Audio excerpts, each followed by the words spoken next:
So, if you don't know, I did post the female version yesterday, and the male version is exactly the same, except for the spicy part. But anyways, I do have some warnings, blood, gore, and it does get spicy. No worries. It's only short, by the way.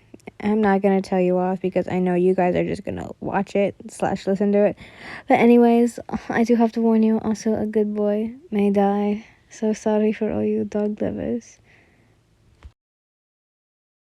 Click, click, click was all you heard when trying to sleep. Click, click, crack. That made you jump out of bed, turning on the lamp, looking around. There was nothing. So, you got out of bed, grabbing the shotgun you kept in your room, opening the door. Your living room and kitchen looked normal. Nothing but your dog. Nothing was wrong. You checked the bathroom. It was fine. But then what happened? Then what had been making those noises? Click. There it was again. What was making it? All that means is that it's outside. Then how were you hearing it from inside the house? You weren't dumb enough to go outside in the dark, and even more, you just had to live in a forest. Well, right in front of one. Your backyard was basically a part of it. You opened the curtains that covered the door to the backyard, seeing the forest full view. Your dog had followed you, barking at whatever was out there. You tried to see if you could see anything. Nothing. You could only hear your dog barking. You went to the kitchen and shook a bag of treats before taking one out and bringing your dog into your bedroom, before going back into the living room and slightly opening the door. Click. You could hear the noises, but you had thought that maybe it had been your clock, but the problem was that it was quiet this whole time.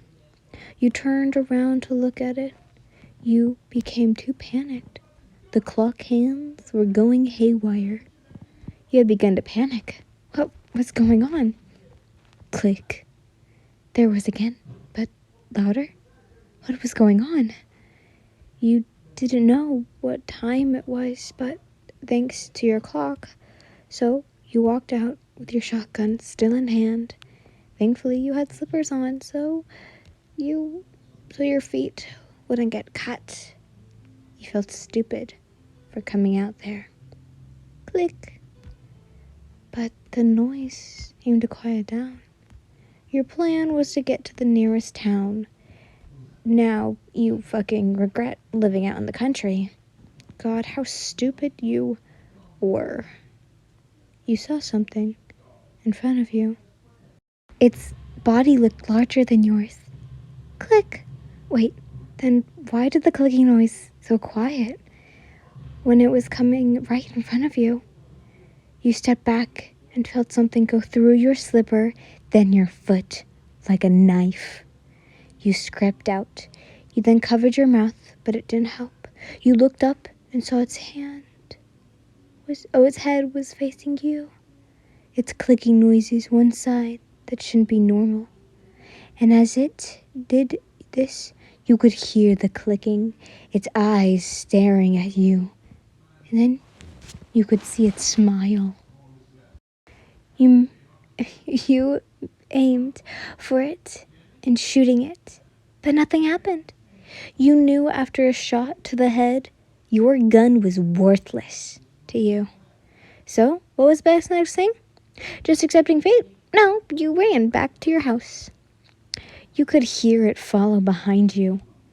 Your foot had been hurting so badly. You could see the light of your porch, the safety of your home making you run faster, opening the door and slamming it, locking the door and closing the curtains. The clicking noise being able to be heard everywhere. What scared you was when you looked at the front door. You could see it facing you.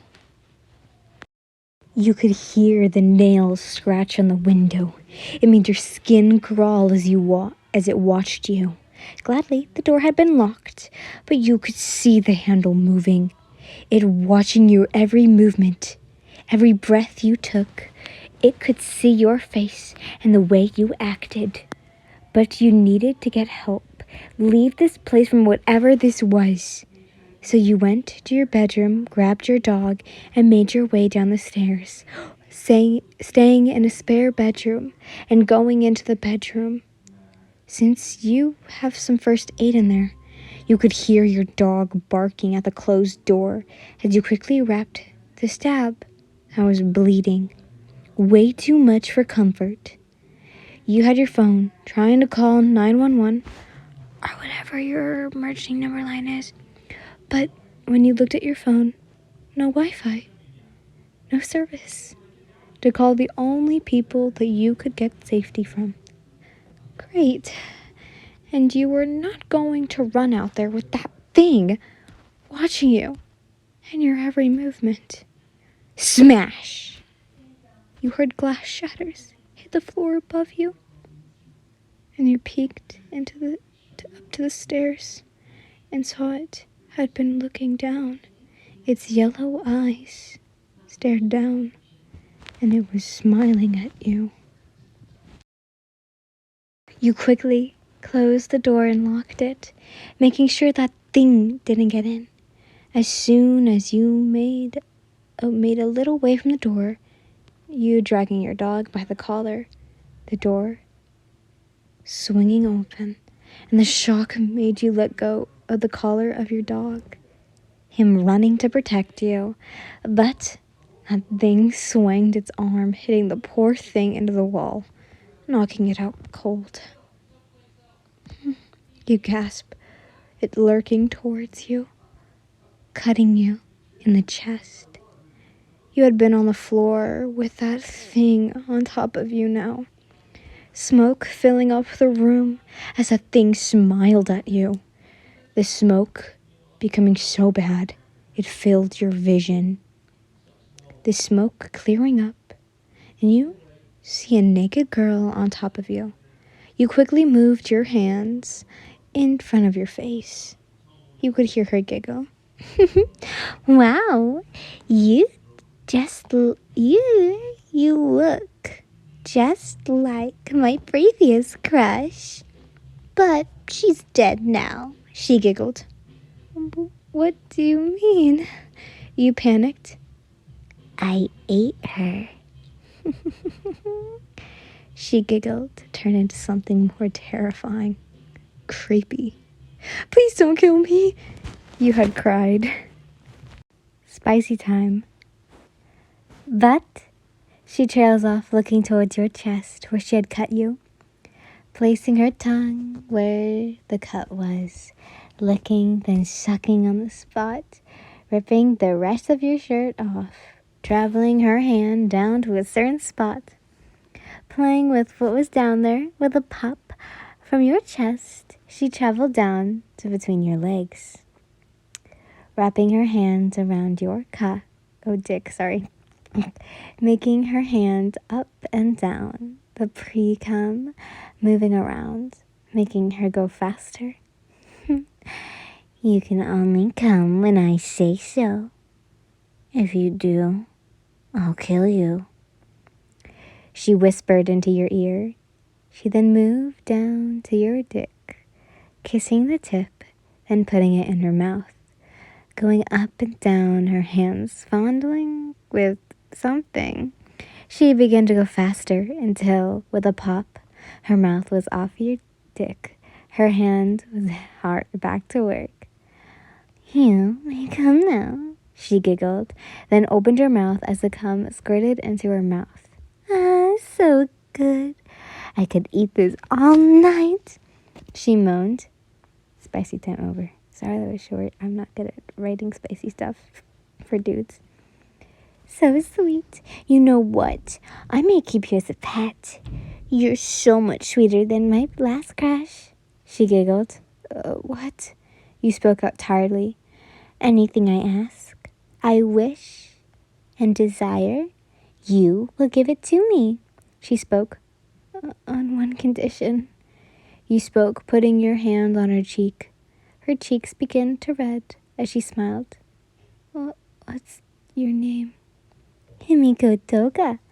She spoke, kissing you, then getting up and picking you up and placing you on the bed, covering you up with a blanket and kissing you on the forehead. Bye-bye, Yin. And with that, she left.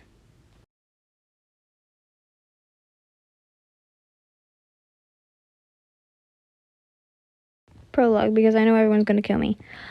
The dog, after a couple of hours, had woken up, crying and whimpering at whatever was going on. He saw you laying on the bed and came over to cuddle you because, one, he felt bad that he didn't do his job,